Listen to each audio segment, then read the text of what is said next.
वाग्शिष्ठा परिज्ञानयोगेश्वराचे कवी वाल्मिका सारिखा मान्य ऐसा नमस्कार माझा सद्गुरू रामदासा. श्रीराम मला वाटते अंतरी त्वा वसावे तुझ्या दासबोधासी त्वा बोध व्हावे. अपत्या परिपाववी प्रेमग्रासा महाराज या सद्गुरू रामदासा. जय जय रघुवीर समर्थ. श्री कृष्ण गोविंद हरे मुरारे हे नाथ नारायण वासुदेव. प्रद्युम्न दामोदर विश्वनाथ मुकुंद विष्णोर्भगवन् नमस्ते. सच्चिदानन्दरूपाय विश्वोत्पत्त्यादिहेतवे तापत्रय विनाशाय श्रीकृष्णाय वयं नमः. कृष्णाय वासुदेवाय हरये परमात्मने प्रणतक्लेशनाशाय गोविन्दाय नमो नमः. वसुदेवसुतं देवं कंसचाणूरमर्दनं देवकी परमानन्दं कृष्णं वन्दे जगद्गुरुं. कृष्णकमलपत्राक्षं पुण्यश्रवणकीर्तनं वासुदेवं जगद्योनिं नौमि नारायणं हरिं. कृष्ण कृष्णेति कृष्णेति यो मां स्मरति नित्यशः जलं भित्त्वा यथा पद्मं संसारात् उद्धराम्यहं. कृष्णाय वासुदेवाय देवकीनन्दनाय च नन्दगोपकुमाराय गोविन्दाय नमो नमः. नमः पङ्कजनाभाय नमः पङ्कजमालिने नमः पङ्कजनेत्राय नमस्ते पङ्कजाङ्ग्रे. गोपाल कृष्ण भगवान की जय. जय जय रघुवीर समर्थ. श्रीराम जय राम जय जय राम. श्री भगवानुवाच ज्ञानं परमगुह्यं मे यद्विज्ञानसमन्वितं सरहस्यं तदङ्गं च गृहाणगदितं मया. यावानहं यथा भावो यद्रूपगुणकर्मकः तथैव तत्त्वविज्ञानमस्तु ते मदनुग्रहात्. अहमेवासमेवाग्रे नान्यद्यत्सदसत्परं पश्चादहं यदेतच्च योगशिष्येत सोऽस्म्यहं. मृतेऽर्थं यत् प्रतीयेत् न प्रतीयेत् चात्मनि तद्विद्यादात्मनो मायां यथा भासो यथा तमः. यथा महान्ति भूतानि भूतेषु चावचेष्वनु प्रविष्टान्यप्रविष्टानि तथा तेषु न तेष्वहम्. एतावदेव जिज्ञास्यं तत्त्वजिज्ञासुनात्मनः अन्वयव्यतिरेकाभ्यां यत् स्यात् सर्वत्र सर्वदा. एतन्मतं समातिष्ठ परमेण समाधिना भवान् कल्पविकल्पेषु न विमुह्यति कदाचित्. गोपाल कृष्ण भगवान की जय. द्वादशस्कंद प्रथमोध्यायात कलीचे राजवंश वर्णित. कलीधर्म द्वितीयात नाम महात्म्य तृतीय. चार प्रलय चतुर्थात. अंतिम शुकबोध पंचमात. सद्गती परीक्षितीची षष्ठात. सर्पयज्ञ जन्मेजयाचा. अर्थवादी वेदशाखा पुराण लक्षण सप्तमात निवेदन. मार्कंडेय तप वर वर्णन अष्टमात बोलिले. मार्कंडेयाशी माया दर्शन नवमात केले कथन. दशमात शंकर वरदान मार्कंडेयाशी. आयुध रहस्य भगवदांग निवेदिले यथा सांग. सूर्यगण वर्णन समग्र एकादशात वर्णिले. सूची श्रीमद्भागवताची द्वादशात रचना तयाची. पुराण श्लोकसंख्या महात्म्याची त्रयोदशात विवरणे. गोपाल कृष्ण भगवान की जय. जय जय रघुवीर समर्थ. श्रीराम जय राम जय जय राम. श्रीमद्भागवतातल्या द्वादश स्कंदातला दुसरा अध्याय आपण पाहिला आणि आता तिसऱ्या अध्यायाला सुरुवात करतो. कलियुगाचं लक्षण आणि कलियुगामध्ये जे जे राजे होऊन गेले त्यांचं आता मागच्या वेळेस आपण सगळं त्यांची नावं पाहिली. आता या राजांचं वर्तन कसं होतं हे या ठिकाणी सांगितलं. आणि त्याचप्रमाणे या कलियुगामध्ये जे अनेक दोष आहेत, कलियुगामध्ये गुण आहेत पण दोषसुद्धा जास्तच आहेत. आणि त्या दोषांपासून वाचण्यासाठी काय उपाय आहे असा प्रश्न विचारला तेव्हा त्याचं उत्तर शुकदेव या ठिकाणी देतात की नामसंकीर्तन, नामस्मरण, नाममहात्म्य हे किती श्रेष्ठ आहे हे या समासामध्ये सांगितलेलं आहे, अध्यायामध्ये सांगितलेलं आहे. आता याची पार्श्वभूमी राजांचे वर्तन म्हणजे जे लोक आपल्याला जिंकण्यासाठी उतावीळ झालेले पाहून पहिल्याच ह्याच्यात म्हणे दृष्ट्वात्मनी जये व्यग्रान नृपान हसती भूरियम अहो मा विजिगिषन्ति मृत्यो क्रीडनका नृपाहा. म्हणजे जे राजे लोक, आता राजा म्हणजे अनेक प्रकारची भूमी जी आहे ती त्यांच्या हाताखाली आहे, तिथे त्यांचं शासन चालतं. पण ती भूमी अधिक आपल्याला मिळावी यामुळे ते व्याकुळ झाले, उतावीळ झालेले आहेत. आणि ती पृथ्वी जी आहे ती या राजाचा विचार आणि त्याचं सगळं कर्तृत्व पाहून ती पृथ्वीसुद्धा राजाकडे पाहून हसत असते. आणि अहो मा विजिगिषन्ति, आणि तिला ते याची किती विजिगिषा आहे, म्हणजे किती मोठी इच्छा आहे याच्या मनामध्ये, हे पाहून ती पृथ्वी हसते. आणि केवढे आश्चर्य आहे पहा, जे स्वतः मृत्यूच्या हातातील बाहुले आहेत. म्हणजे मृत्यू हा केव्हाही माणसाला येऊ शकतो, अशी परिस्थिती असताना हे राजे मला जिंकून घेण्याची इच्छा करतात. म्हणजे एकीकडे मरणाच्या दारामध्ये आहे आणि दुसरीकडे भोगाचा सुद्धा विचार आहे. या दोन्ही गोष्टीची विसंगती आहे. ती विसंगती कशी घालवावी असा या ठिकाणी आता प्रश्न पडतो आणि मग उत्तर मिळतं मग आपल्याकडे. आता पृथ्वी असं म्हणते, म्हणजे शुकदेव आपल्याला सांगतात, काम एष नरेंद्राणाम मोघ स्यात् विदुषाम अपि येन फेनोपमे पिंडे येती विश्रंभिता नृपाहा. काम एष नरेंद्राणाम, नरेंद्र म्हणजे राजा, जे आत्तापर्यंत राजे होऊन गेले, ज्यांनी खूप मोठा पराक्रम केला, ते जे बलाढ्य होते, ज्यांनी अनेक प्रकारे सगळी युद्ध जिंकले. एखादा राजा असतो जो कधीच हारला नाही. दुसरीकडे एखादा राजा असतो, त्याचं राज्य दुसऱ्याने गिळंकृत केलेलं असतं आणि आता तो त्याच्या कैदेमध्ये असतो दुसऱ्याच्या. असे सुद्धा राजे आहेत. म्हणजे ज्यांनी पराक्रम गाजवला आणि जे पराभूत झाले, हे सगळे एकाच माळेचे मणी झाले, कारण ते मृत्यूरूपी या सागरामध्ये ते बुडालेले आहेत. मृत्यूने त्यांच्यावर घाला घातला. जसं आमच्याकडे कृषी विद्यापीठामध्ये नोकरीमध्ये असताना कोणी कुलगुरू आहेत, कोणी प्राध्यापक आहे, कोणी शिक्षक आहे, कोणी क्लर्क आहे, कोणी चपराशी आहे.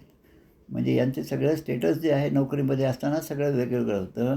पण जेव्हा आपण निवृत्त होतो तेव्हा सगळे एकाच समान पातळीवर येतात. आता जरी आपली पातळी समान असली, रिटायर्ड असलो, तरी पण प्रत्येकाच्या मनामध्ये पूर्वीचं जे आयुष्य आपण भोगलेलं आहे तोच विचार त्यांच्या मनामध्ये येतो. म्हणजे एखादा क्लर्क दिसला तरी प्राध्यापकाला असं वाटतं की हा माझ्या हाताखाली होता. म्हणजे लगेच अरे तुरे म्हणायला सुरू झाले. हे माझे सर होते, माझे प्राध्यापक होते, हे माझे कुलगुरू होते. असं पाहिलं की लगेच त्याच्या ठिकाणी नम्र भाव निर्माण होतो. म्हणजे जुने संस्कार जसे आहेत ते पुन्हा निवृत्त झाल्यानंतरसुद्धा जसे आपल्याला दिसत लागतात, तसं या राजांना आपला मृत्यू जवळ हे लक्षात येत नाही आणि पुन्हा पुन्हा आपण केलेल्या पराक्रमाची आठवण करतात. आणि मी अजून पृथ्वीचा भूभाग जो आहे तो मी जिंकून घेईन. कामेश नरेंद्राणाम, कामेश रजोगुण समुद्भवा, कामेश क्रोधेश रजोगुण समुद्भवा. हे रजोगुणाचे जे दोष आहेत ते आहेत काम, क्रोध, हे सगळे. आणि मग येन फेनोपमे पिंडे. आता पिंड म्हणजे आपलं शरीर आणि शरीरी म्हणजे यामध्ये असणारा आत्मा, भगवंताचा अंश. आणि शरीर म्हणजे हे पंचभूतात्मक, काय म्हणतो आपण त्याला, पंचमहाभूत आणि त्रिगुणात्मक असं 8 काय एक शब्द आहे त्याचा, ते शरीर आहे. आता या शरीराबद्दल तर सांगतात, एक उपमा खूप छान दिली, येन फेनोपमे पिंडे. फेन म्हणजे फेस. एखाद्या पाण्यावरच्या तरंग असतात, तर त्या तरंगाच्या निमित्ताने त्या ठिकाणी फेस निर्माण होतो. आता हा फेस म्हणजे एखादं, त्याचं अजून उदाहरण चांगलं पाहिजे तर एखादा बुडबुडा पाण्यावर येणारा. आता हा बुडबुडा जो आहे तो स्वतःला स्वतंत्र आहे असं समजायला लागला तर हे चुकीचं आहे. कारण तो बुडबुडा काही क्षणापुरताच दिसतो आणि मग नंतर त्याच पाण्यामध्ये विलीन होतो.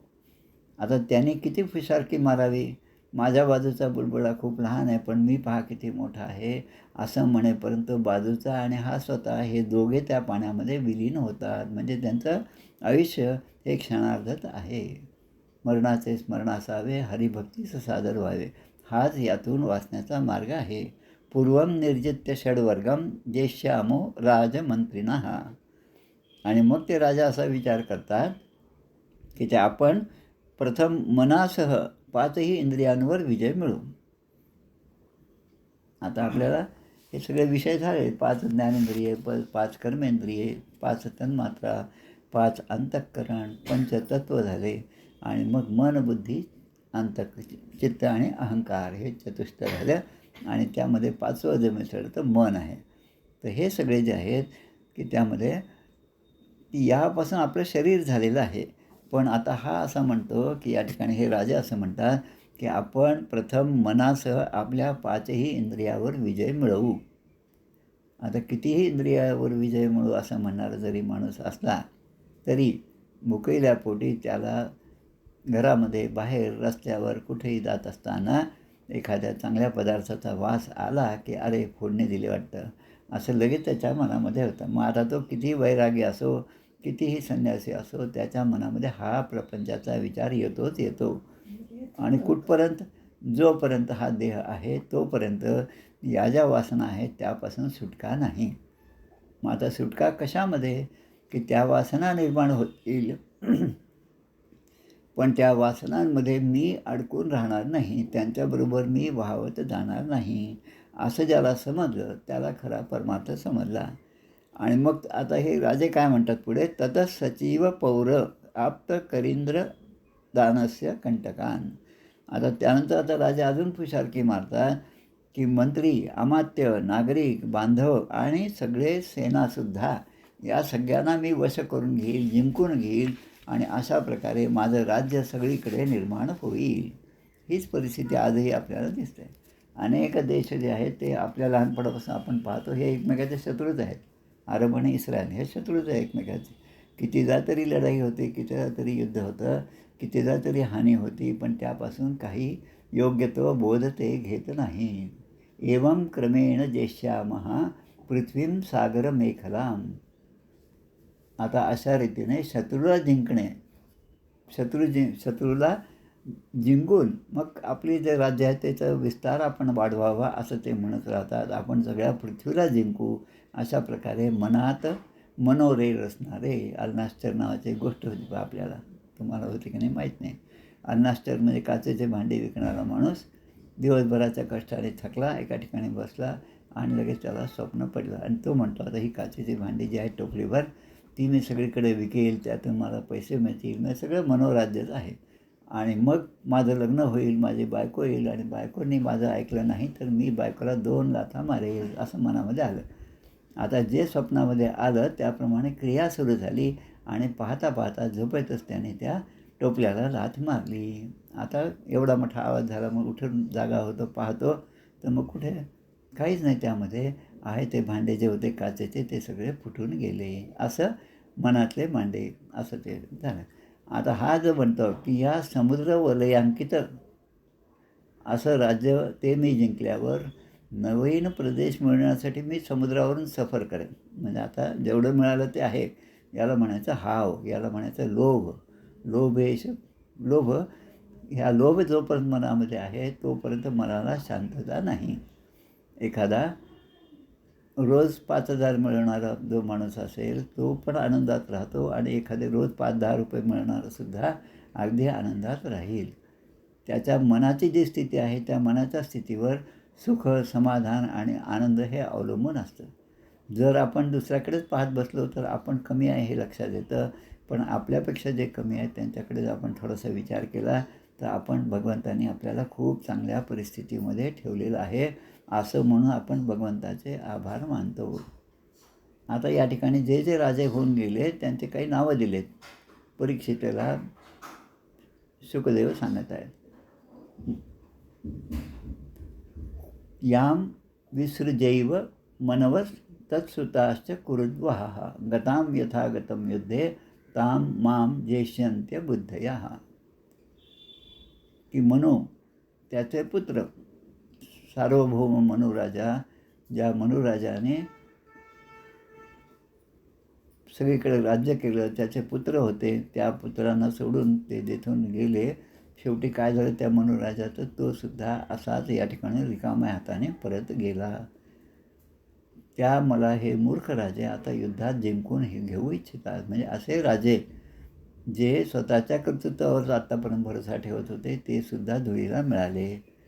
आणि मग ही पृथ्वी आपली आहे ही गोष्ट मात्र त्यांच्या चित्तामध्ये जाऊन बसली. म्हणजे आता ती घट्ट झाली की माझी एवढी मोठी इस्टेट आहे, म्हणजे मी जी इस्टेट कमावली ती मी कमावली, ते काही भगवंताचा प्रसाद नाही, माझं कर्तृत्व त्यामध्ये आहे, भगवंताला मी मानतच नाही, अशा प्रकारचा विचार त्याच्यामध्ये आला. आणि त्या दुष्टांच्या राज्यात आता काय होतं, जेव्हा जो राजा जर दुष्ट असेल तर प्रजासुद्धा तशीच आहे. आणि मग पिता पुत्र भाऊ भाऊ हे सुद्धा आपापसात लढाई करतात. मय्ये वही मही कृष्णा न ते मूढेती वादिनः स्पर्धमाना मिथो घ्नन्ति म्रियन्ते मत कृते नृपाः. आता हे राजे एकमेकांना काय म्हणतात ते पहा. ही सगळी पृथ्वी माझी आहे, तुझी नाही. आता 2 भाऊ एकाच घरामध्ये राहत होते. आता आमच्याच घरी आमचे मामा, 3 भाऊ 3 मामा एकाच घरामध्ये राहत होते. लहानपणी आम्ही जेव्हा जात होतो तेव्हा एकाच दारातून आम्ही आत जायचं. सगळं घर एकच होतं. 3 मामा 3 मामी, त्यांचे मुलं, हे सगळं असं एकत्र परिवार होता. पुढे पुढे ते 3ही मामा वेगळे झाले. आणि मग आता गेल्यानंतर मग आता कुठे जायचं, कोणाकडे जायचं, तर पहिल्यांदा आपण जसे जात होतो मोठ्या मामाच्या घरात, तसंच मोठ्या मामाच्या घरात आजही आम्ही प्रवेश करतो. मग मधल्या मामाच्या, मग लहान्या मामाच्या. ही प्रथा आजही आहे, कारण ती सवय आपल्याला झालेली आहे. आता हे जे आहेत की हे म्हणतात की आता माझी ही पृथ्वी सगळी माझी आहे आणि मी माझ्यासाठी स्पर्धा करणारे जे असतील, म्हणजे एकतर मी सगळं कमावलं हा अहंकार आहे, आणि आता माझ्यापेक्षा जास्त ज्यांच्याजवळ आहे त्यांच्याबरोबर स्पर्धा आहे, म्हणजे या दोन्ही गोष्टी आहेत. आणि आता असं जेव्हा असेल तेव्हा ते राजे एकमेकांना मारतात आणि दुसऱ्यांना मारता मारता स्वतःसुद्धा मृत्युमुखी पडतात. आता या ठिकाणी खूप मोठी यादी जवळपास 1 2 3 4 5 श्लोकांमध्ये दिली. श्लोक क्रमांक 9 ते 13. आता त्यामध्ये अनेक राजांचं उदाहरणं दिलेलं आहे.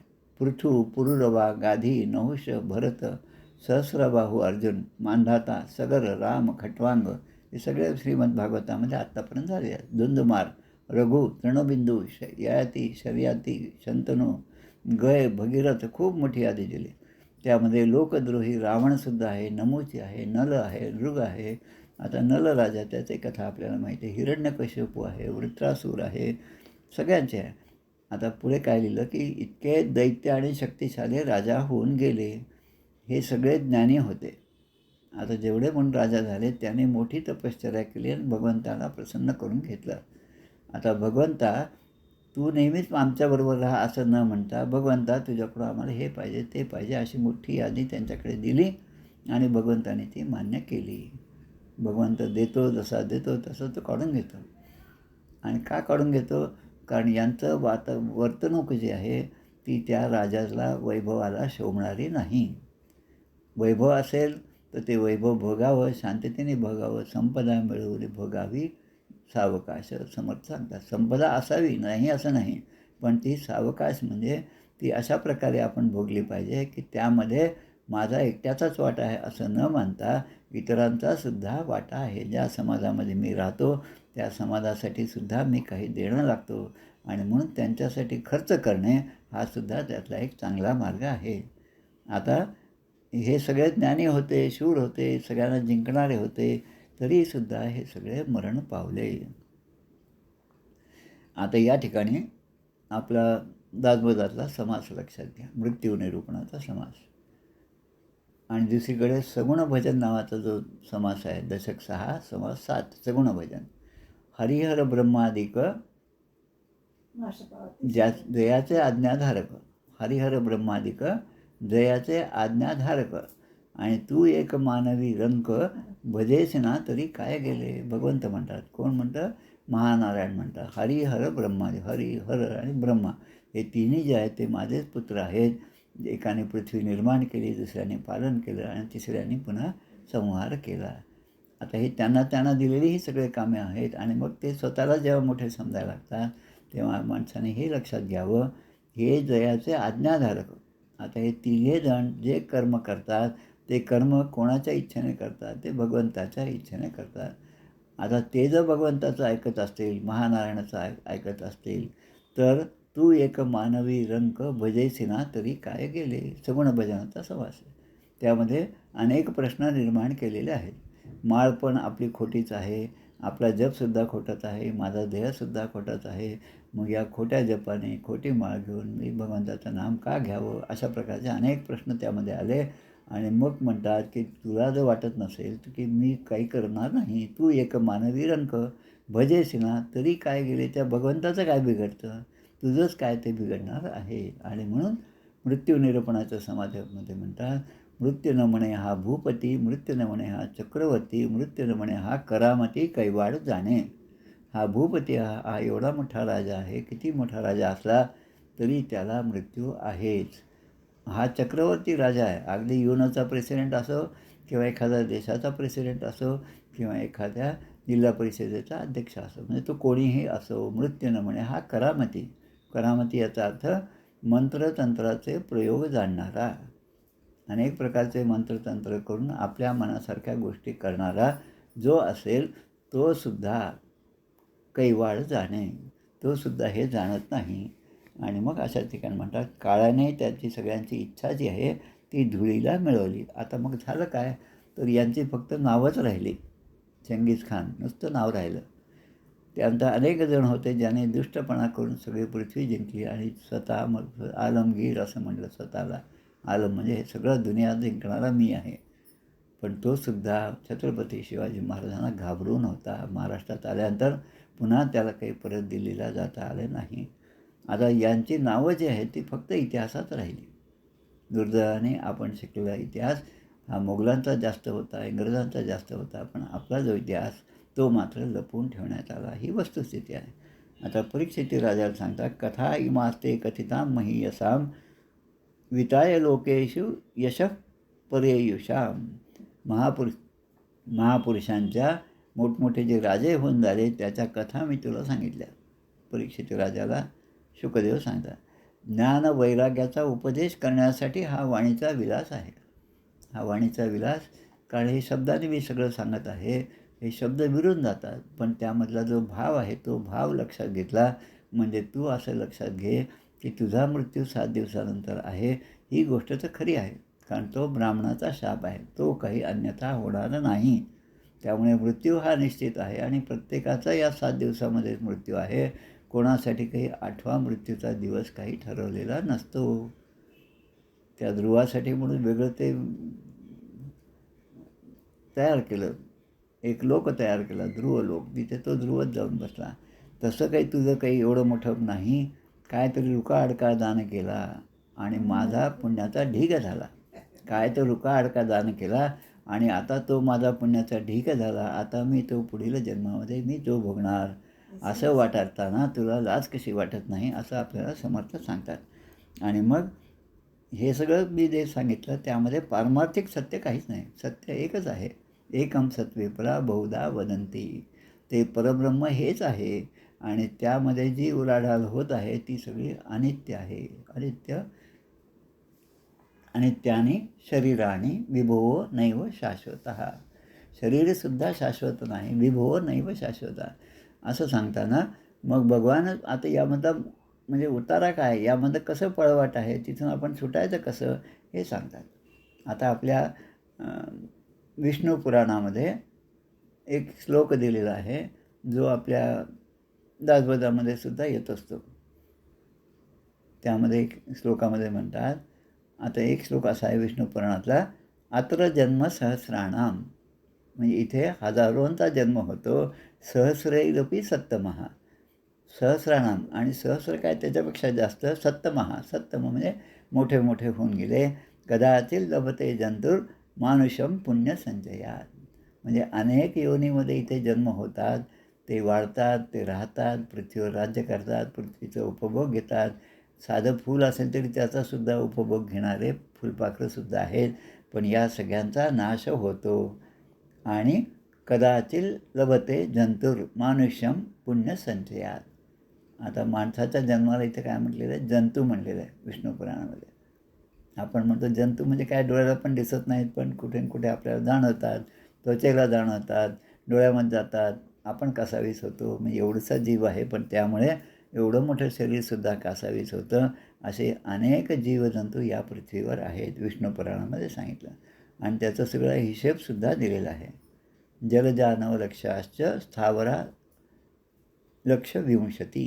जलजा किती आहेत, पाण्यामध्ये राहणारे किती आहेत ते दिलं. 84 लक्ष योनीचा पूर्ण हिशेब या ठिकाणी दिला. पक्षी किती आहेत तर 10 लाख पक्षी आहेत. 11 लाख पहाड वृक्ष हे सगळे आहेत. त्यानंतर पशु जे आहेत ते सुद्धा 30 लाखांची त्यांची गणना आहे आणि मनुष्य मात्र 4 लाख आहेत. म्हणजे लक्षात घ्या, जिथे 20 लाख, 9 लाख, 11 लाख, 30 लाख अशी गणती आहे, तिथे माणसं किती तर फक्त 9 लाख. आता यामध्ये आपला जन्म होणार असा भरोसा तू कसा ठेवतोस?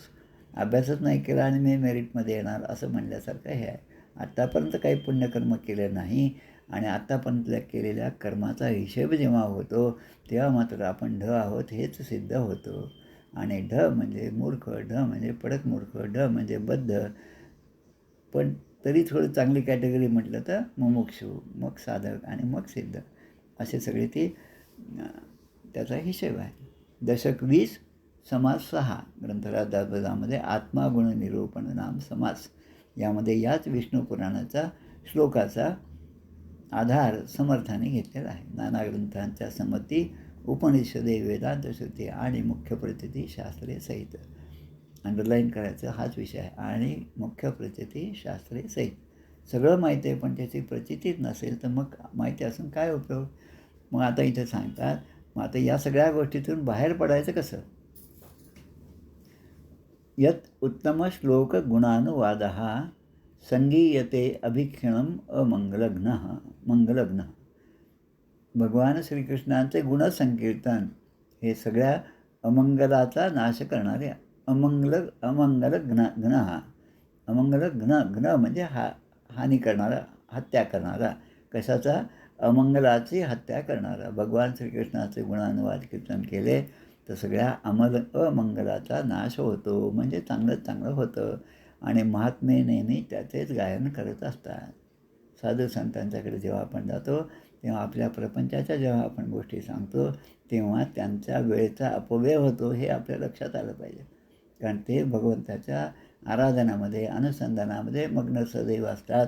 आणि आपण जाऊन आपल्या ज्या मागण्या त्यांना मागतो, त्यांच्यासमोर मागतो आणि ती अपेक्षा करतो, ही अपेक्षा करणंसुद्धा एका प्रकारचा दोषच आहे. आणि तमेव नित्यम शृणुयात अभीक्षणम कृष्णे अमलाम भक्तिम अभीप्समानः. आणि मग श्रीकृष्णाच्या अनन्य भक्तीने काय होतं की ज्याला जशी इच्छा असेल त्याने नेहमीच त्याचे श्रवण करावं. म्हणजे आपण आपल्या मनामध्ये एखाद्या गोष्टीचा संकल्प असेल त्या संकल्पसिद्धीसाठी सगळा प्रयत्न आपण केला पाहिजे.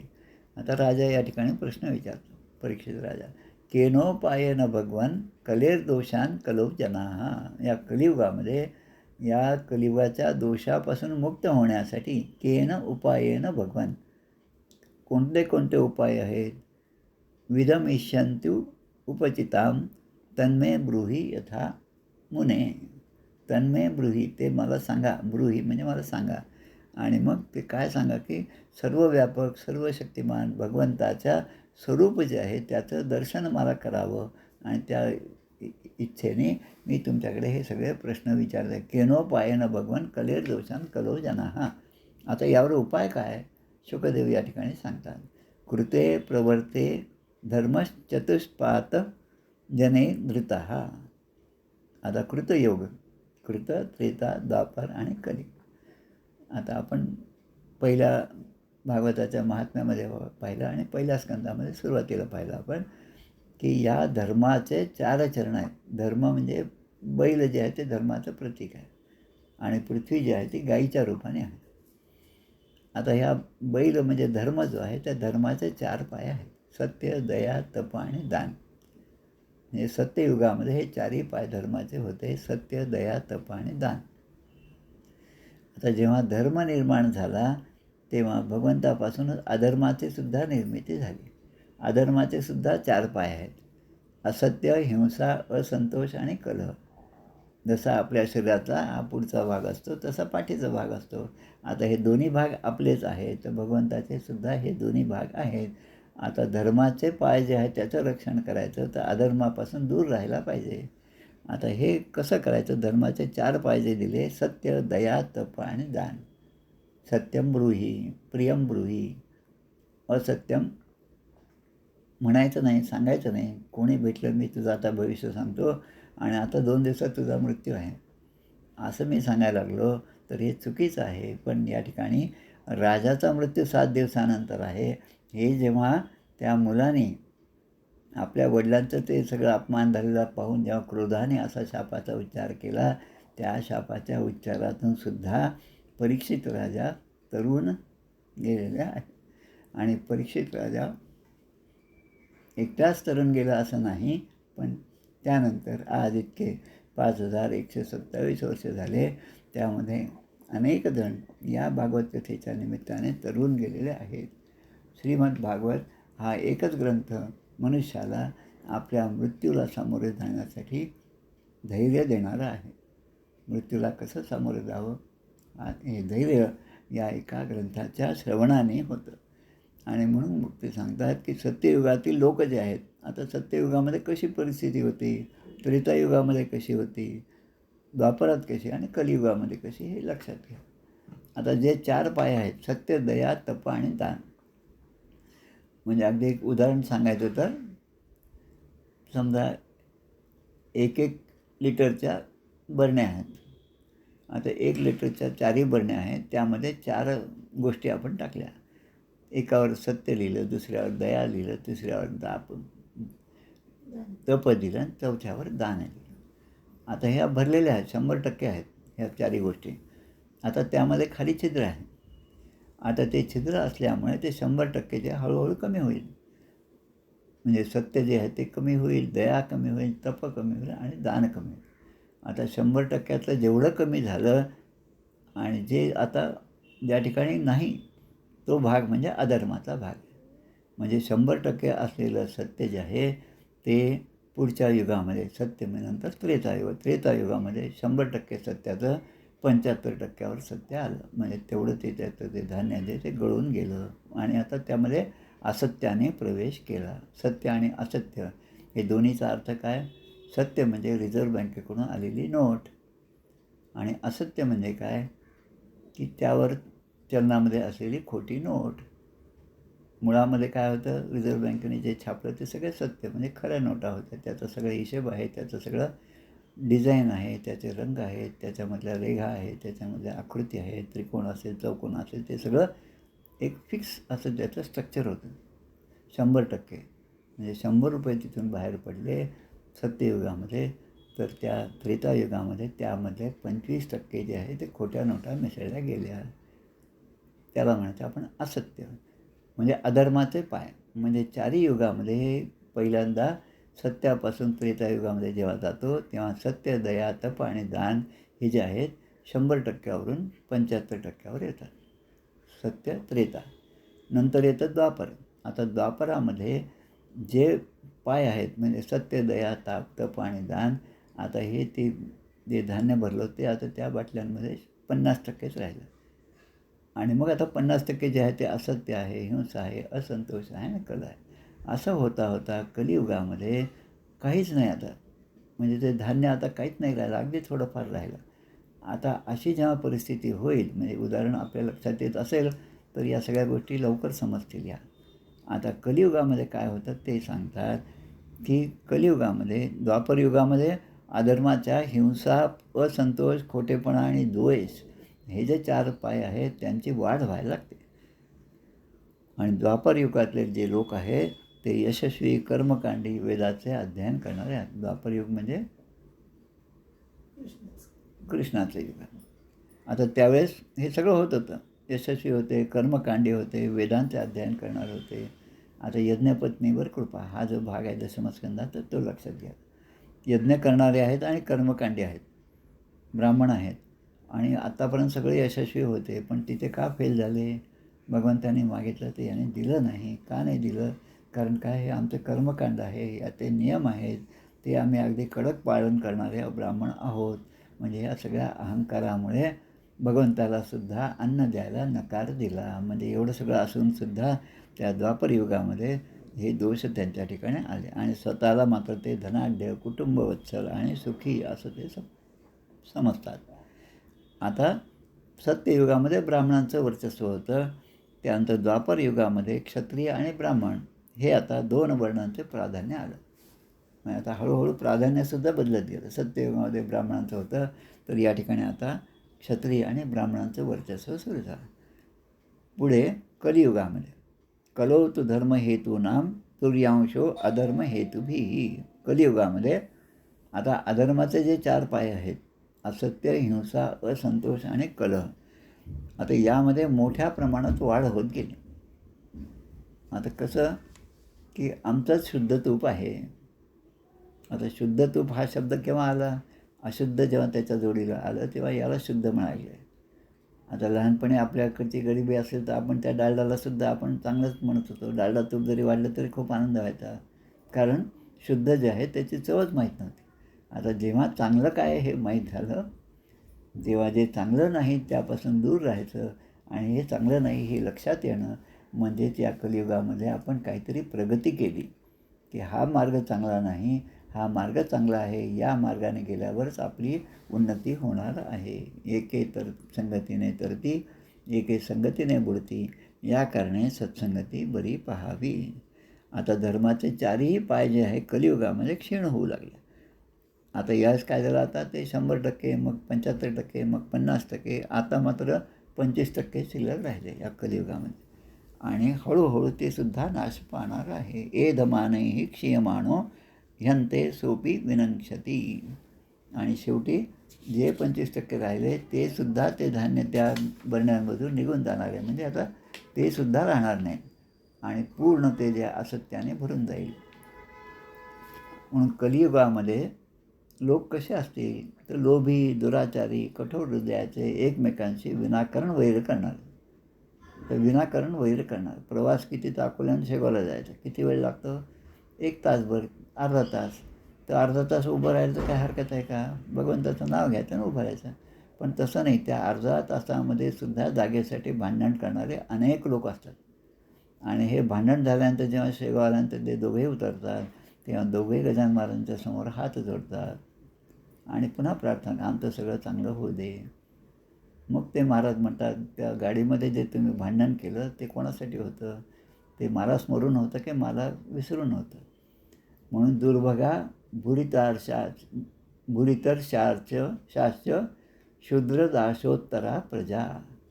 भाग्यहीन आणि आषाढभूत अशी माणसं झाल्यामुळे या युगामध्ये शूद्र आणि कोळी यांचेच वर्चस्व असेल. आता वर्चस्व जे बदलत गेलं, पहिल्यांदा ब्राह्मण होतं, मग ब्राह्मण क्षत्रिय झालं आणि मग आता मात्र शूद्र आणि कोळी यांचे वर्चस्व सुरू झालं. आता एक श्लोक या ठिकाणी दिलेला आहे. सतम रजस्तम इति दृश्यन्ते पुरुषे गुणाः कालसंचोदितास्ते वै परिवर्तन्त आत्मनी. सगळ्या प्राण्यांच्या ठिकाणी सत्वगुण आहे, रजोगुण आहे, तमोगुण आहे. 3ही गुण आहेत अष्टधा प्रकृती असल्यामुळे. आता काळाच्या प्रेरणेने ते हळूहळू कमी जास्त होत राहतात. देवापाशी पूजा करताना सत्वगुण असतो. ऑफिसमध्ये गेल्यानंतर जेव्हा आपण काम करतो तेव्हा मात्र तिथे रजोगुण असतो आणि रजोगुण धारण केल्याशिवाय आपल्या हाताखालची माणसं कामं करणार नाही. हे जसं खरं आहे तसं मी ज्यांच्या हाताखाली आहे ते सुद्धा माझ्यावर काहीतरी लक्ष ठेवून आहेत, हे सुद्धा आपण लक्षात घेतलं पाहिजे. आणि मग सत्ययुगामध्ये प्रभवंती यदा सत्वे मनोबुद्धिर इंद्रियाणी तदा कृतयुगम विज्ञाते अज्ञाने तपसी यदरुचीही. सत्ययुग आहे असं समजायचं. जेव्हा मन, बुद्धी आणि इंद्रिय हे सगळे सत्वगुणाच्या मार्गाने असेल तेव्हा सत्ययुग आहे. आणि त्यावेळेस मात्र माणसाला ज्ञान आणि तपश्चर्या यांची आवड असते. ज्ञान आणि तपश्चर्या म्हणजे गृहस्थाश्रम संपला, वानप्रस्थाश्रम सुरू झाला, तर एखाद्या वेळेस आपण वाचतो सगळ्या संतांच्या ह्याच्यामध्ये ते आपलं घर सोडून निघून जातात. आता जेव्हा निघून जातात मग तेव्हा जाऊन वनामध्ये जाऊन मग तपश्चर्याला लागतात. हे सत्ययुगाचं लक्षण आहे. आता जेव्हा माणसांची भक्ती धर्म, अर्थ आणि काम, 4 पुरुषार्थ, धर्म, अर्थ, काम आणि मोक्ष, पण धर्म, अर्थ आणि काम यावर असते भक्ती असते, तेव्हा मात्र मनामध्ये रजोगुणाचा प्रवेश होतो आणि रजोगुण प्रबळ होत जातो. तेव्हा समजायचं रजोगुण प्रबळ झाला म्हणजे हा त्रेतायुगाचा परिणाम आहे. पहा, त्यामध्ये सगळ्या रजोगुणाच आहे. दुर्योधनाच्या ठिकाणी सुद्धा तोच आहे, रजोगुणाचा प्रभाव आहे. आणि मग नंतर रज आणि तम जे नको ते गोष्टींचं जर प्रबळ असेल, प्राबल्य असेल तर मग त्यापुढे काय निर्माण होतं, तर लोभ आहे, असंतोष आहे, अभिमान आहे, दंभ आहे, मत्सर आहे. सगळ्या कौरवांचे जे नाव आहेत ते माणसं आता कोणाला दिसत पण नाही. कोणाचं नावसुद्धा तसे नसतील. दुःशासन नावाचं नसेल. प्रशासन तसं असेल, पण दुःशासन नावाचं कोणी नसेल. तर माणसांना सकाम कर्मे आवडतात. द्वापरयुगामध्ये लक्षण सकाम कर्म. निष्काम तर सत्ययुगामध्ये झालं, पण इथे सकाम कर्मे आवडतात आणि ते द्वापरयुग आहे असं समजा. आता कलियुगाचं वर्णन केले. यदा माया नृतं तंद्रा निद्रा हिंसा विषादनम. ज्यावेळी खोटेपणा, कपट, आळस, झोप, हिंसा, शोक, मोह, भय आणि दीनता, आता हे सगळे नको असलेले गुण आहेत. आता याची प्रधानता वाढली. मग असे जसं म्हटलं की 100% त्या बाटल्यांमध्ये सगळं भरून आहे, ते हळूहळू 25% आणि मग ते सुद्धा कमी होत गेलं. म्हणजे जे नको असलेली गोष्ट आहे, म्हणजे अधर्माचे जे पाय आहेत ते आता त्यामध्ये प्रवेश करू लागले. तेव्हा तमोगुण प्रधान असं कलियुग निर्माण होतं असे समजावे. आता कलियुगाचं वर्णन या ठिकाणी केलं. दस्युत्कृष्टा जनपदाः वेदाः पाखंड दूषिताः. म्हणजे देशामध्ये चोर आणि लुटारूंची वाढ होईल. तर आपणच पहा, आपल्या 50, 60, 70 वर्षाच्या आयुष्यामध्ये लहानपणी जेव्हा आपण एखाद्या खेड्यामध्ये होतो आणि एखादं काम करण्यासाठी घरून आईवडिलांनी पाठवलं, तर आपण एखाद्या दुकानात जात होतो, भाजी आणत होतो. पण आपल्या आईवडिलांना आपला पोरगा बाहेर गेला त्याची काळजी तेवढी नव्हती जेवढी आता आपल्याला आपल्या मुलांची, नातवांची आहे. याचाच अर्थ कलियुगाचे जे धर्माचे पाय ते क्षीण होत गेले आणि अधर्माचे पाय हे जे पक्के होत आहेत. त्यामुळे आता मुलगा बाहेर गेला तरी आपल्याला काळजी येते तो परत येईपर्यंत. आणि राजे जे आहेत ते प्रजेचे शोषण करतील. आता पूर्वीच्या राजांचा विचार केला, आमच्या निजाम स्टेटमध्ये सुद्धा ब्राह्मणांना एकादशीच्या दिवशी म्हणजे द्वादशीच्या दिवशी अर्धा दिवस सुट्टी असायची. म्हणजे एकादशी झाली की ब्राह्मण द्वादशीचा सगळं संकल्प वगैरे करून मग नोकरीवर जायचे. त्यांना मुद्दाम ती सुट्टी, राज्य मुसलमानांचं होतं तरी पण त्यांना ती सुट्टी असायची. आणि मग आमचे वडीलसुद्धा सांगत होते, एवढं त्यावेळेस सगळा मान होता म्हणे असं. आता हा मान कुठे गेला? कारण कलियुगाचा प्रवेश झाल्यानंतर हे सगळं गेलं. आणि आता काय झालं की ब्राह्मणाचं मुख्य काय आहे तर पोट भरणं आणि कामवासना तृप्त करणे. आता यातच ते मग्न असतील. शिष्णोदर परा द्विजाहा.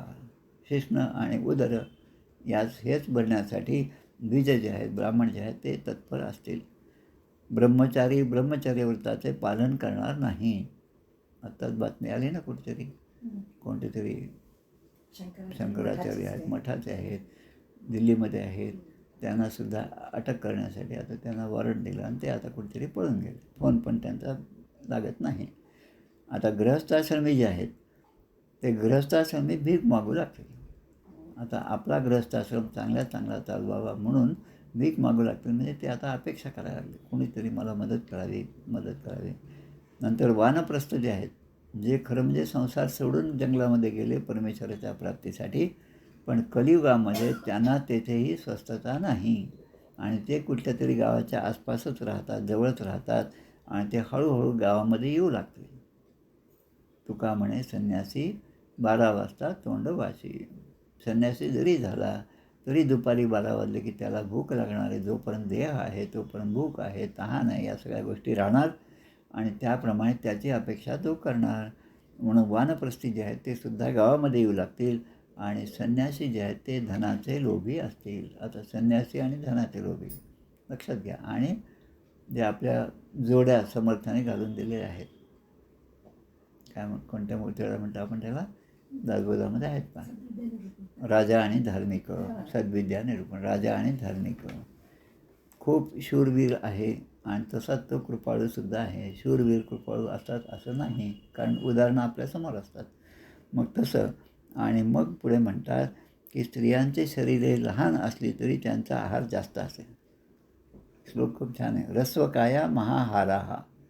रस्वकाया म्हणजे शरीर लहान असेल आणि महाहारा म्हणजे महाआहारा म्हणजे आहार मात्र भरपूर असेल, खातील भरपूर, जरी अंगगाठी कमी असेल तरी खातील भरपूर.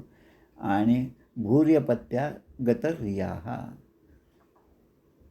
भूरपत्या म्हणजे त्यांना अपत्य, भूरी म्हणजे भरपूर, भरपूर अपत्य होतील, पण त्या निर्लज्ज आणि नेहमी कर्कश बोलणाऱ्या राहतील. हे कलियुगाचं लक्षण सांगितलं. आणि चोरी आणि कपट करण्यामध्ये त्या धाडसी असतील. आता जे व्यापारी आहेत त्यांनीसुद्धा देवाधर्माप्रमाणेच वागलं पाहिजे आणि जे काय असेल तो आपला प्रॉफिट काहीतरी प्रमाणामध्ये 100%वर असेल तर 5% प्रॉफिट घ्यायचा. पण 100%ची गोष्ट 200वर विकणे हे अजून एक गुन्हाच आहे. धर्माच्या दृष्टीने हा गुन्हाच आहे. पण ते सुद्धा आता कपटाने व्यापार करू लागतील. आणि सत्पुरुषांनी त्याज्य मानलेला जो व्यापार, सत्पुरुष म्हणतात की व्यापार जो आहे ब्राह्मणाने व्यापार करू नये, पण ब्राह्मणसुद्धा व्यापारामध्ये गुंतले. आता व्यापार आला की मग त्यामध्ये प्रॉफिट आला, नुकसान आलं, हे सगळं आलं आणि त्यामुळे मूळ जो उद्देश होता तो मूळ उद्देश त्यातला निघून गेला. आणि ते उचित समजेल तेच उचित आहे असं समजतील. कलियुगामध्ये एक आहे की आपल्याला जे योग्य वाटतं, आपल्याला जे परवडतं तेच उचित आहे असा युक्तिवाद प्रत्येकजण करत असतो. नंतर पतिं त्यक्षन्ति निर्द्रव्यम मृत्या अप्यखिलोत्तमम्. आता पतिं त्यक्षन्ति निर्द्रव्य म्हणजे जो ज्याच्याकडे द्रव्य नाही, द्रव्यहीन झाला आणि त्याची अवस्था काही फार चांगली नाही, तो संसाराचं पोषण करू शकत नाही, मग असा पतिं त्यक्षन्ति निर्द्रव्या. पतिं म्हणजे जो त्यांचं रक्षण करतो. म्हणजे असाचं रक्षण कोण करतो? तो ज्याच्याकडे नोकरीला असेल तो त्याचा मालक. पती म्हणजे पाती म्हणजे रक्षण करणे. जो आपलं रक्षण करतो तो पती. मग तो आपला मालक असेल, तो तुमचा एम्प्लॉयर असेल, मग तो एम्प्लॉयरसुद्धा आपल्याकडे असणारे जे एम्प्लॉईज आहेत त्यांचं रक्षण करतो. पण तो जर सेवक जर निर्धन असेल तर त्यालासुद्धा तो सोडून देतो, म्हणजे त्याला काढून टाकतो. मोठमोठ्या कंपनी आहेत, 5,000 10,000 माणसं एका दिवसामध्ये एका फटक्यामध्ये ते नोकरीतून काढल्या जातात. आणि मग दुसरीकडे आता सेवक संकटात असला तरी मालक त्याला सोडून जाईल. आणि दुसरीकडे गाय आहे, खूप भक्तिभावाने गाय पाळलेली आहे, गाय दूध देते म्हणून त्यावर आपला काहीतरी उदरनिर्वाह होतो. पण तीच गाय जर दूध देणं बंद करेल तर तेव्हा लोक तिचासुद्धा त्याग करतील. मृत्युम विपन्नम पतयः कौलम गाश्चा पयस्विनी. गा म्हणजे गाय, त्या गाईचासुद्धा त्याग करते. आता या गाईला ठेवून काही नाही, उगीच आपल्यावर भार आहे, त्यापेक्षा हिला विकून टाका. आणि मग यामुळेच काही ना काही पैसे देऊन गाय विकणे आणि मग त्या गाईचं गोधन जे आहे ती मग त्या ट्रकमध्ये घालायची. जिथे 2 गाई बसतात तिथे 5-5 गाई त्यामध्ये टाकायच्या आणि मग त्या गोहत्येकडे त्या न्यायच्या. हे पाप कलियुगामध्ये अजून वाढलेलं दिसतं आपल्याला. आता हे असं पाप घडलेल्या बातम्या सगळ्या येतात, पण त्या गाईंचं पुढे काय झालं, ज्यांना पकडलं त्यांचं पुढे काय झालं याची बातमी मात्र येत नाही. हे कलियुगाचंच लक्षण आहे. पितृ भ्रातृ सुहृद ज्ञातीन हित्वा सौरत सौहृदा नंदा दृश्याल संवादा दीनाः स्त्रैणाः कलौ नराः. आता कामवासना तृप्त करण्यासाठी प्रेम करणारी कलियुगातील माणसे स्त्रीलंपट आणि दीन होतील. दीन म्हणजे स्वतःचं कर्तृत्व हे बाजूला ठेवतील आणि दीनपणे व्यवहार करतील, कारण मनामध्ये स्त्रीलंपटपणा आहे. आणि दुसरीकडे माता पिता बंधू मित्र नातलग आहेत त्यांचासुद्धा त्याग करतील. आणि म्हणून बायकोच्या बहीण भावांकडून सल्ला घेतील असं सुद्धा लिहिलं आहे आपल्या महात्म्यामध्ये दिलेलं आहे. धुंदुकारी त्या जन्माच्या ती धुंदुली जी आहे ती आपल्या बहिणीचा सल्ला घेते. आमचे किशोरजी आज खूप छान सांगतात की या बायका एकत्र आल्या की मग त्याबरोबर एक दुसऱ्याला चांगला ॲडवाईस देतात म्हणे. आणि मग बरं झालं तू सांगितलं नाही तर मी ते फळ खाऊन टाकलं असतं म्हणे. मग आता असं कर की मला होणारं मूल मी तुला देईल आणि त्याच्या बदल्यात तू मला जास्तीचे पैसे दे, कारण आमच्याकडे मुलं खूप आहेत पण पैसे नाही. म्हणजे हे सगळं आपण ऐकलेलं आहे भागवत महात्म्यामध्ये. की या महात्म्याचं वैशिष्ट्य असं की वाचू ऐकून तरी माणूस सावध झाला पाहिजे. पण तरी जो सावध होत नाही त्याला मग जलजा नवलक्षाश्च स्थावरां स्त्रींश लक्षणं, त्याला तीच गती प्राप्त. अनेक योनीमध्ये भटकत राहतो पण मनुष्य जन्म मात्र मिळत नाही. शूद्र तपस्व्यांचा वेश घेऊन दान घेऊ लागतील. म्हणजे ज्यांना अधिकार नाही ते तपस्वी असल्याचा भास करतील, दंभ. आणि ते मी तपस्वी आहे हे दाखवण्यासाठी सगळं वेश करतील. अंगात त्या गळ्यात माळा घालतील, हातामध्ये एक तो काय म्हणतात त्याला, चिमटा असतो, अलख निरंजन म्हणत जातील. आणि भोळ्या भाबड्या ज्या स्त्रिया आहेत घरातल्या, त्या मात्र त्यांना वेशाला भुलतील आणि त्यांना घरात घेतील. आणि मग रावणाचं जसं आहे, सीतेचं जसं आहे, तसे प्रकार आजही घडत असतात. आणि धर्माचे ज्ञान ज्यांच्याजवळ नाही, मूळ ज्ञान ज्यांच्याजवळ नाही, म्हणजे उगीच 4 पुस्तकं शिकले आणि मी शिकलो असं म्हणणारे, हे सुद्धा उच्चासनावर बसतील आणि मोठमोठ्या धर्माचा उपदेश करू लागतील. आणि मग तेच जे धर्माचा उपदेश करणारे आहे, तेच मग पुणे अशा भानगडीमध्ये पकडल्या जातील. आता भविष्यन्ति कलो प्रजा. आता कलियुगातील प्रजा जी आहे, या कलियुगाचा प्रभाव असा असेल की अन्न, वस्त्र, पाणी, झोप, कामसुख, स्नान, अलंकार यांच्यापासून वंचित होतील. हळूहळू शरीर सुखाचे किंवा आपल्या विषयाच्या प्राप्तीचे जे साधन आहेत ते त्यांचे कमी होतील आणि मग ते पिशाच्यासारखे वर्तन करू लागतील. न रक्षन्ति मनुजाः स्थविरौ पितरावपि पुत्रान् सर्वार्थ कुशलान् क्षुद्राः शिष्णोदरं भराः. कलियुगातील क्षुद्र माणसे फक्त कामवासनापुरती आणि आपले पोट भरणे यातच मग्न राहतील. फक्त आपल्यापुरतं पाहायचं आणि ती आपल्या म्हाताऱ्या आईबापांचे रक्षणसुद्धा करणार नाही.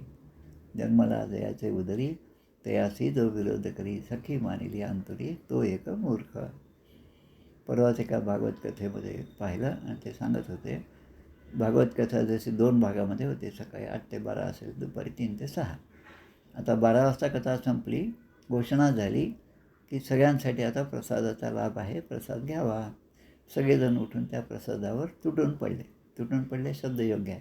अशा प्रकारे ते कधी न खाल्ल्यासारखं त्या ठिकाणी खातात. समर्थ आपल्याला सांगतात, परस्थळी बहुभोजन करी तो एक मूर्ख. ह्या गोष्टी लक्षात ठेवून वागलं पाहिजे, तर आपण समर्थ भक्त आहोत, अन्यथा नाही. आता या ठिकाणी ती एक बाई होती, ती मात्र उठून गेली नाही तिच्या जागेवरून. आता जे कार्य करतोय ते त्या ठिकाणी भागवताच्या त्या आयोजनामधले, त्यापैकी एक कार्यकर्ता त्या म्हाताऱ्या आजीकडे गेला आणि आजी तिकडे प्रसाद सुरू झाला, तुम्हाला जायचं नाही का? त्या आजीचं जे वाक्याचे फार महत्त्वाचं आहे. त्या आजी म्हणतात, बाळा मला 2 मुलं आहेत.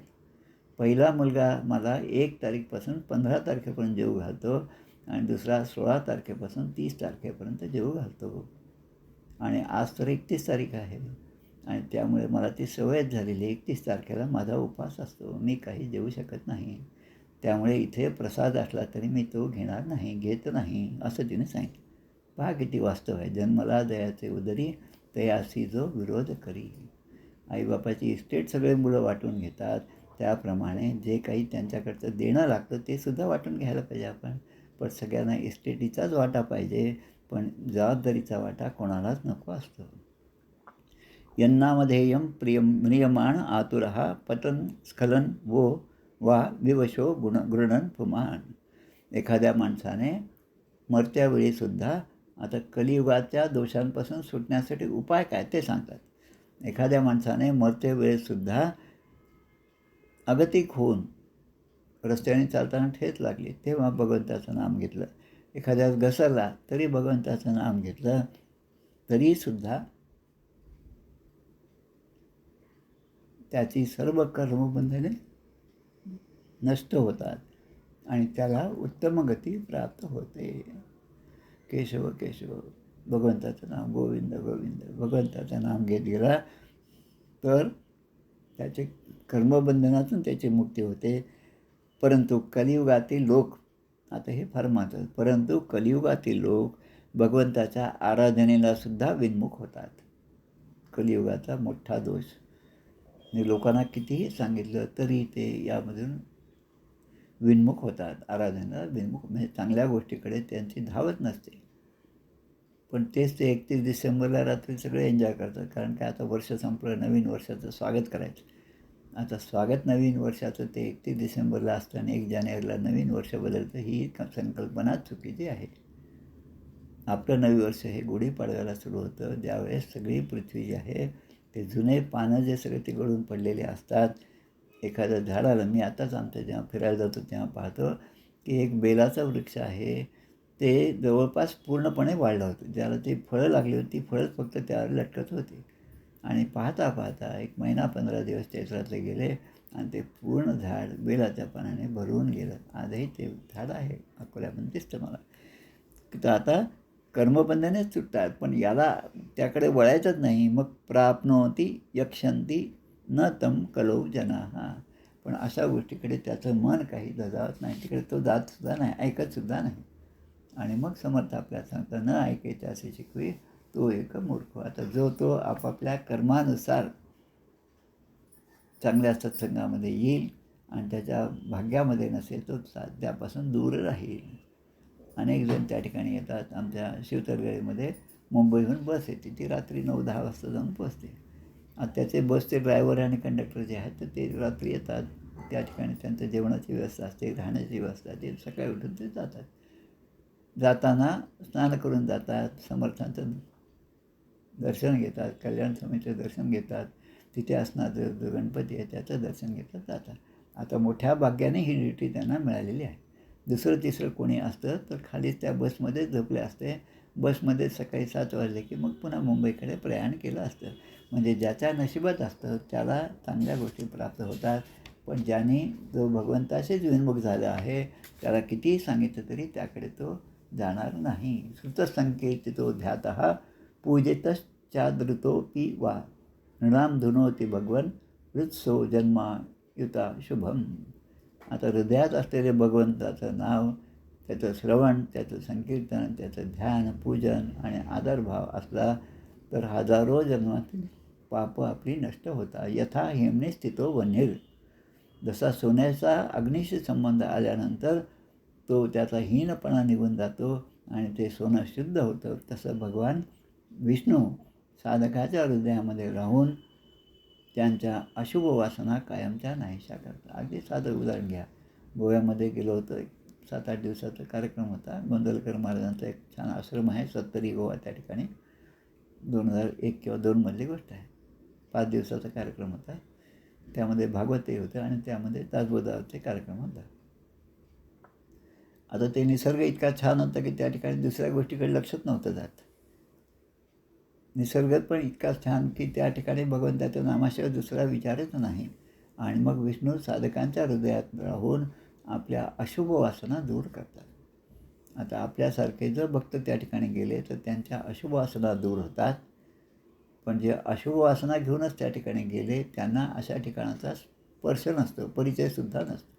नाही, गोव्यामध्ये आम्ही खूप एन्जॉय करतो आणि दरवर्षीच आम्ही 29-30 डिसेंबरला तिथे जातो म्हणजे तरपडतो. आणि मग मधल्या घाटामध्ये बस बिघडली, मधल्या घाटामध्ये ॲक्सिडेंट झाला, त्यामुळे आम्ही वेळेवर पोचलो नाही, याचं एक वाईट वाटत. आता भगवान पुरुषोत्तम हृदयामध्ये विराजमान झाल्यावर जसं अंतःकरण जसं शुद्ध होतं तसं विद्या, तपश्चर्या, प्राणायाम हे सगळे जरी केले तरी तेवढं शुद्ध होत नाही. यथा हृदिस्ते भगवंत अनंते. हृदिस्ते म्हणजे त्यांचं भगवंताने येऊन ज्याच्या हृदयामध्ये स्पर्श केला, ज्याच्या हृदयामध्ये वास्तव्य केलं, तो मात्र या सगळ्या वाईट गोष्टींपासून दूरच राहणार आहे. आत्मभावम नयत्यंगम सर्वात्मा सर्व संशय. सर्वांचे परम आश्रय. आता आश्रय शब्द या ठिकाणी आहे कारण हा 12वा स्कंद याचा मूळ विषयच आश्रय आहे. की या जगामध्ये आश्रय घेण्याचा लायक काय असेल तर फक्त भगवंत आहे. आणि अन्य आश्रयो त्याज्यः. आमचे नारद महाराज आपल्या भक्तिसूत्रात म्हणतात, अन्य आश्रयो त्याग. सगळ्यांचा आश्रय सोडून द्या आणि भगवंताचा आश्रय घ्या. द्रौपदीने सगळ्यांकडे पाहिलं, सगळ्यांना सांगितलं, पण कोणीही तिला मदतीला आलं नाही. तोपर्यंत भगवंत त्या ठिकाणी वस्त्रावताराने प्रगट झाले नाही. पण जेव्हा द्रौपदीने भगवंताचा धावा केला तेव्हा ते त्या ठिकाणी आले आणि तिला वस्त्र पुरवले. अन्य आश्रयो त्याग. तसं या ठिकाणी दोषांचा खजिना आहे. हा कलियुग म्हणजे दोषांचा खजिना आहे. पण यामध्ये एक मोठा गुण आहे आणि तो गुण कोणता तर कृष्णांचे फक्त संकीर्तन केल्याने सगळ्या आसक्ती सुटून जातात आणि परमात्म्याची प्राप्ती होते. कलेर्दोषनिधे राजन अस्ति एको महान गुणः अस्ति एको महागुणः. एक मोठा गुण आहे कलियुगामध्ये. कीर्तनात देवकृष्णस्य मुक्तसंगम परम व्रजेत.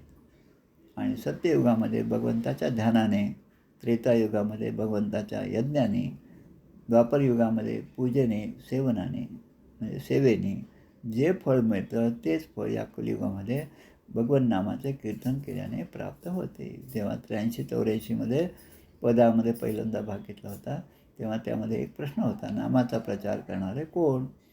आता तेव्हा काही बाकीचं वाचन वगैरे काहीच नव्हतं तसं, त्यामुळे फक्त एवढंच माहीत होतं की गोंदवलेकर महाराज, कारण तिकडे करायला होतो त्यांच्याबद्दल थोडंसं ऐकलं होतं, मग ते उत्तर आम्ही देऊन टाकलं. आता तेव्हा आमचे वडील म्हणाले होते, तेव्हा गोंदवलेकर महाराज आहेतच, त्याबरोबर प्रल्हाद महाराज आहेत, हे सगळं नामाचा आश्रय घेऊ, ते नाम सगळ्यांना ते नाम सोपले रामकृष्ण गोविंद वाचेसी सद्गद जपा आधी. ते नाम घेताना अष्टसात्विक भाव जर आपल्या शरीरावर निर्माण झाले तर ते नाम आतमध्ये गेलं. आणि कृते यद ध्यायतो विष्णू त्रेतायाम यजतो मखेही द्वापरे परिचर्यायाम कलो तद हरिकीर्तनात. त्यामुळे हरिकीर्तनाचं महत्त्व, नामस्मरणाचं महत्त्व या ठिकाणी दिलं. आजचा जो दिवस आहे, चौथा दिवस कुष्मांडा आणि नंतर 5वा दिवस स्कंदमाता. आता उद्या जर पंचमी आहे, म्हणजे आज पण पंचमी लागली, सकाळीच लागली, तर या पंचमीच्या दिवशी अकोल्यामध्ये असणारा बाबाजी मठ जो आहे, बाबाजी महाराज रामदासी मठ, त्या मठामध्ये 225 वर्षापूर्वी बाबाजींनी जेव्हा समाधी घेतली, त्यांचं जे अंत्यसंस्कार झाले, त्यामध्ये त्यांचं हृदय कमळ, म्हणजे काय म्हणतो आपण त्याला, जे हृदय कमळ जे आहे, तर ती जी हाडं आहेत ना, अस्थी जे आहेत, त्या जशाच्या तशा तिथे सापडल्या आणि त्या मठामध्ये जतन करून ठेवलेल्या आहेत. त्यांचं दर्शन घेण्याचा योग उद्या सकाळी आहे. जवळपास 7-7:30ला पूजा सुरू होती, 11 वाजेपर्यंत ती पूजा असते. ज्यांना शक्य आहे ते अनेक जण या ठिकाणी येतात आणि दर्शन घेतात. आज जवळपास आम्हालासुद्धा 35 वर्ष झाले त्या ठिकाणी आम्ही दर्शनाला जात असतो. आणि हेच बाबाजी महाराज तुमच्या जगन्नाथपुरीला जेव्हा गेले होते, जगन्नाथपुरीच्या भगवंताने पुजाऱ्याला सांगितलं की ते शोधून काढ कोणत्या नावाने, बाबाजी महाराज. आणि मग बाबाजी महाराजांचा शोध घेण्याकरता त्यांच्या हाताने ते हृदयकमळ भगवंताचं जे होतं कृष्णाचं, ते नवीन मूर्तीमध्ये स्थापन करण्यात आलं. अशाच गोष्टी आमच्या प्रल्हाद महाराजांच्या बाबतीमध्ये पण तिथेच झालेल्या आहेत. हे सगळं हरिकीर्तन जे आहेत, हरिकीर्तनाचं महत्त्व सांगणाऱ्या गोष्टी आहेत. याप्रमाणे हा इति श्रीमद्भागवते महापुराणे पारमहंस्यां संहितायां द्वादशस्कंदे तृतीयोऽध्यायः. श्रीकृष्णार्पणमस्तु. श्रीराम जय राम जय राम. जय हो जय श्री भागवता, आरती करी तुझ भगवंता. जय हो जय श्री भागवता, आरती करी तुझ भगवंता. श्री शुकमुनीने परम भक्तीने नाना परीने गायले जा हरिचरिता.